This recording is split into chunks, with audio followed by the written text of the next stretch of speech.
आचार्य जी, अच्छा एक बात बताइए, आप कह रहे हैं कि इंटरनल हीलिंग की बात कर रहे हैं, आप एक्सटर्नल हीलिंग की स्किन की बात कर रहे हैं, लेकिन मैंने ये भी सुना है कि आप कहते हैं कि जो अनाज है गोबर से निकालकर अगर आप खाएंगे तो उससे कंसीव करने में आसानी होती है।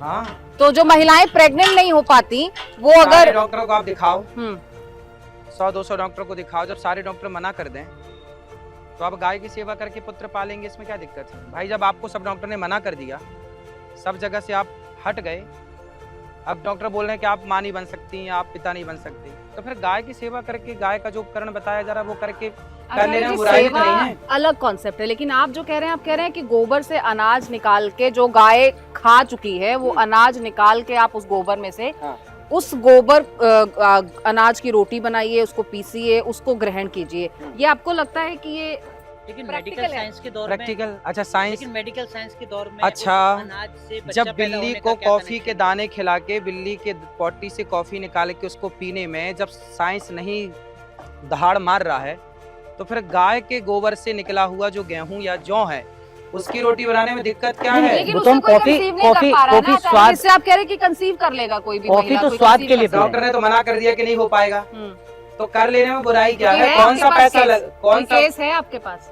भगवान राम के जो पूर्वज थे राजा दिलीप, आचार्य जी प्रेजेंट की बात करिए ना। अरे तो प्रेजेंट में आप ट्राई कर ले आइए, कोई महिला जिसको डॉक्टर मना कर दिया उसको करवा दीजिए। नहीं तो आप ये बयान किस प्रैक्टिकल आधार करने में पर बुराई कहते क्या है? कौन सा खर्चा ही हैं? बताइए। आप किस अच्छा, आप आधार कहते पर हैं कहते आचार्य हैं? दिलीप के बारे में, जो आप वो राजा दिलीप के बारे में बता रहे थे, हाँ, हाँ, वो थोड़ा एक बार संदर्भ बताइए।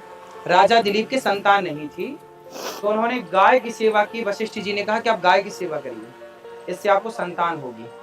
तो उन्होंने गाय की सेवा की और उनको संतान हुई, जिनका गाय नाम की रघु, सेवा करने से। जिनका नाम रघु पड़ा।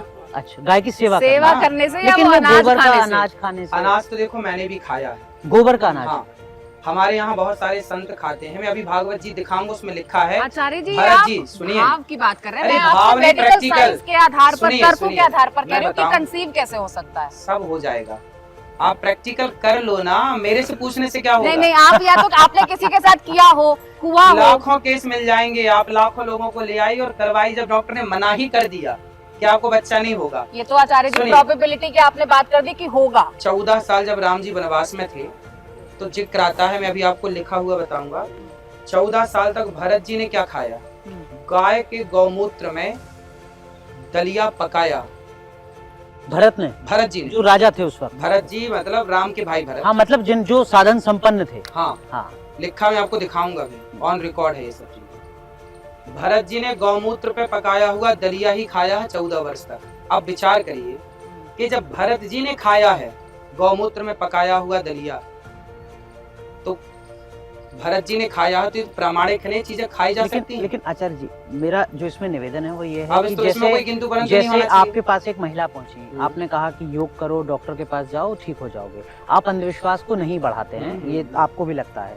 लेकिन जब आप ये कहते हैं कि गोबर का अनाज खा लो, प्रेग्नेंट हो जाओगे, गोबर मुंह पे लगा लो, गोरे हो जाओगे, आप अंधविश्वास को तो गोरे नहीं हो जाओगे। अंधविश्वास को तो गोरे, नहीं बढ़ा आप रहे। लोग आप लोग पत्रकार है ना, राई का पहाड़ बनाने की आदत है। ठीक है, आपने आचार्य जी अभी नहीं कहा कि एक्सटर्नल हीलिंग के लिए, स्किन के चमड़ों के लिए, आपके चर्म लिए- रोग, हाँ। जो चमड़ी का रोग है उसका कहा गया, गोरे होने का मैंने नहीं बोला। ठीक है, तो ठीक है, चर्म मान रोग का लेते हैं। कहा स्किन ना? डिजीज। चर्म रोग और गोरे होने में अंतर अंतर है। है, बिल्कुल अंतर। जो आचार्य जी अंधविश्वास और पाखंड को बढ़ावा नहीं देते हैं, वो जब कहते हैं कि गोबर के अनाज से गर्भवती हो जाओगे, ये पाखंड आडंबर का हिस्सा तो नहीं है, ये अंधविश्वास तो नहीं है। 100 लोगों को दिखाओ, जब डॉक्टर मना कर दिया है कि आपकी संतान नहीं हो सकती, उसके बाद एक प्रैक्टिकल कर लेने में, ट्राई कर लेने में बुराई क्या है? लेकिन बात आचार्य ये, जी, इसका लेकिन- कोई टेस्टिमनी है?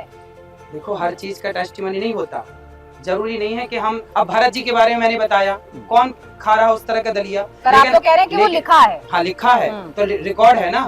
फिर आखिर जब परंपराएं थी खाने पीने की, इसलिए तो बताया जा रहा है। अब बहुत सारी चीजें तो परंपराएं खत्म हो गई खाने पीने की। हमारे यहाँ तो, अच्छा ठीक है, आपने हमारे कहा यहाँ कि ये तो नीम लिखा, के पत्ते भी खाने की परंपरा थी। वो आचार्य जी, लेकिन वो मुझे एक ठीक है। चीज बताइए, आप अगर अपने भक्तों से कहें कि ये गोबर के बीज का अनाज है, इसको खाओ, आज के भंडारे में हम तुम्हें ये खिलाएंगे, गोबर के बीज से निकला हुआ अनाज, या ये गौमूत्र आज भंडारे में हम तुम्हें ये पिलाएंगे, आपको लगता है कि जो सनातनी भी है, जो आपका भक्त है, वो भी इच्छा से, सहृदय इन सब चीजों को स्वीकारना चाहेगा?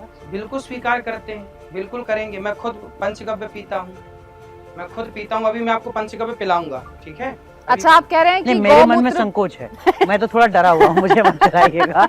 लेकिन आप पीते हैं, यही हमारे लिए बड़ी बात है। मैं ये जानना चाह रहा हूँ कि क्या उतनी सहजता है समाज में, सनातनियों बिल्कुल में? सहजता है भैया, बिल्कुल सहजता है। आप सनातन को जान ही नहीं पाए अभी तक। सोशल मीडिया पे लोग कहते हैं कि साहब ये कौन से भक्तों की फौज जो है संत समाज हमारा जो है वो तैयार कर रहा है, जहाँ पर सब अंधभक्त हैं। बताइए, गोबर खा रहे हैं, गोबर अरे लगा रहे गोबर हैं, आप लोग नहीं गौमूत्र सब पी देखो, रहे हैं। ऐसा है सोशल मीडिया पर सुनिए, आपकी आलोचना होती है इन कोई बातों दिक्कत को नहीं। लेकर। आलोचना तो देखिए सीता माँ की भी हुई, आलोचना किसकी नहीं हुई?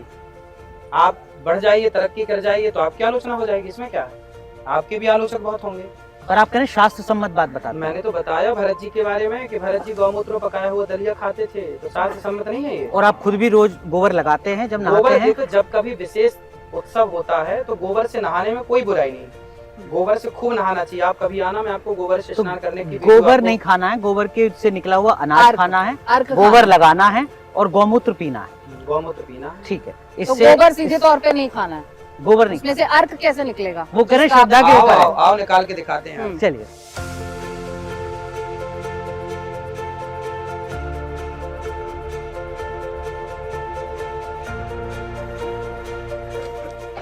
देखिए ये है गोबर। इधर। हाँ, अब ये जो गोबर है इसमें हल्का सा पानी मिलाया जाएगा हम्म। और पानी मिला करके इसको निचोड़ दिया जाएगा, तो जो अर्क निकलेगा, जो इसमें से रस जो निकलेगा, रस जो निकलेगा। जल निकलेगा। हाँ, जो जल निकलेगा वो है गोबर का अर्क। हम्म। फिर उसे गौमूत्र मिलाइए, उसमें दूध मिलाइए, उसमें दही मिलाइए, उसमें घी मिलाइए, हम्म। और ये सब यदि आप पीते हैं तो निश्चित ही आपकी बहुत सारी बीमारियां, टीबी जैसी बीमारियां तो पंचगव्य पीने से टीबी समाप्त। ठीक हो जाएगा गोबर टीबी से? ठीक हो जाए। डॉक्टर बोलते हैं कि गौशाला में जाके सोइए, इसमें ऐसे बैक्टीरिया होते हैं, गुड बैक्टीरिया, जो कि आपके टीबी जैसी बीमारियों को ठीक कर देते हैं। अब आप फिर कोई अंधविश्वास को तो नहीं बढ़ा रहे हैं? आप जो टीबी गूगल के करिए ना, गूगल टीबी के करिए। जो मरीज हैं गूगल नहीं को तो छोड़ क्या देते हैं। डॉक्टर के पास ना टीबी के जाकर जो टीबी मरीज का हैं- मरीज सिर्फ गौमूत्र पर निर्भर कर सकता है? यदि गौमूत्र आप पीते हैं और पंचगव्य पीते हैं, मैं बात पंचगव्य की कर रहा हूँ, यदि आप पंचगव्य पीते हैं, गौमूत्र पीते हैं, तो आपको टीबी जैसी बीमारियां हो ही नहीं तो सकती। डॉक्टर के पास नहीं जाना चाहिए? आपको होगा ही नहीं तो जाने की जरूरत ही नहीं है। नहीं, यदि अगर आप हो पीते हैं गया। नियमित, अगर हो गया, होगा ही नहीं। अगर हो गया नहीं होगा। ये यू टर्न है, नहीं। ये आचार्य जी यू टर्न। आचार्य जी, अगर कोई हो मरीज गई। है, ये तो- यदि आप नियमित पंचगव्य पीते हैं तो आपको टीबी होगा ही नहीं। आपने लेकिन आचार्य अगर जी भी किसी को बताया हो कि चुका। इसे अगर पियोगे तो टीबी ठीक हो जाएगा।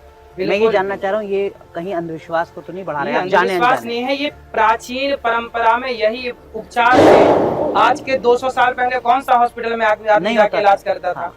ये पहले आयुर्वेदिक ऐसे इलाज होते थे। गाय अपने आप में एक डॉक्टर है।